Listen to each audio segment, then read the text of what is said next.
జాతి పిచ్చినటువంటి కేసీఆర్ గారిని తెలంగాణ రాష్ట్ర చిల్లర ముఖ్యమంత్రి రేవంత్ రెడ్డి ఉరిదీయాలనే మాట ఏదైతే మాట్లాడిండో దాన్ని మొన్న మా వర్కింగ్ ప్రెసిడెంట్ కేటీఆర్ గారు జనగాం సభలో మా జాతి పితని కాదురా ఉరిదీయాల్సింది చిల్లర నా కొడుక చిల్లర మాటలు మాట్లాడే నిన్ను నీ అధినాయకుడు రాహుల్ గాంధీ తెలంగాణ నిరుద్యోగులను మోసం చేసి ఓట్లేపించుకున్న నీ అధినాయకుడు రాహుల్ గాంధీని అశోక్ నగర్ చౌరస్తాలో ఉరిదీయాలి 6 గ్యారంటీలు అమలు చేయనందుకు నిన్ను తెలంగాణ సెక్రటేరియట్ ముందు ఉరిదీయాలి అని ఏదైతే వ్యాఖ్యలు చేసిండో దానికి మేమందరం స్వాగతించినాం.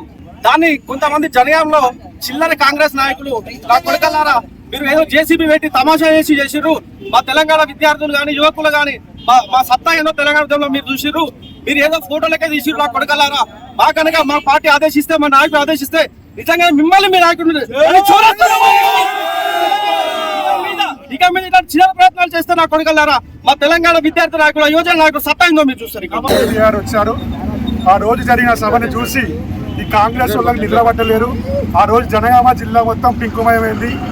ఆ రోజు మాకు వర్కింగ్ ప్రెసిడెంట్ గారు వీళ్ళ అధినాయకుడు రాహుల్ గాంధీ తెలంగాణకు వచ్చి హామీలు ఇచ్చిండు, ఈ అవులగాళ్ళు హామీలు ఇచ్చిన తప్ప అమలు చేసేది లేదని ఖండించిండు. దాన్ని జీర్ణించుకోలేక జనగామ జిల్లా మొత్తం టీఆర్ఎస్ మయమవుతుందని కొందరు నిన్న కాంగ్రెస్ చిల్లర ముక్కలు మా వర్కింగ్ ప్రెసిడెంట్ ఈ చౌరస్తాలో ఉరితీసి ప్రోగ్రాం చేసిండు. దాన్ని ఖండిస్తున్నాం.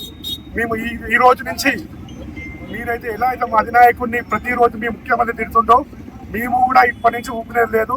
2.5 సంవత్సరాలు ఆయన ఏమైనా అమలు కార్యక్రమాలు చేస్తారేమో అని చూస్తున్నాం. కానీ మీరు తెల్లారు లేస్తే భూత పురాణాలు ఉన్నాయి. ఇప్పటి నుంచి కూడా బీఆర్ఎస్ పార్టీ ప్రతి ఒక్కటి మీరు 100 తింటే మేము 1000 తింటాం. ఇప్పటి నుంచి ఊపినే ప్రసక్తి లేదు. ఇప్పటికైనా కాంగ్రెస్ ప్రభుత్వం ఒకటే ఆలోచించాలి. కేసీఆర్ హయాంలో ఎలా అయితే అభివృద్ధి జరిగిందో మాకు అభివృద్ధిలో పోటీ పడండి అంతే తప్ప తెలంగాణలో ప్రజాపాలన గాలికి వదిలేసి బూతుల పాలన నడుస్తుంది. ఈ రాష్ట్ర ప్రభుత్వాన్ని హెచ్చరిస్తున్నాం. మీరు ప్రకటించిన 6 గ్యారంటీలను అమలు చేయాలని కోరుతున్నాం.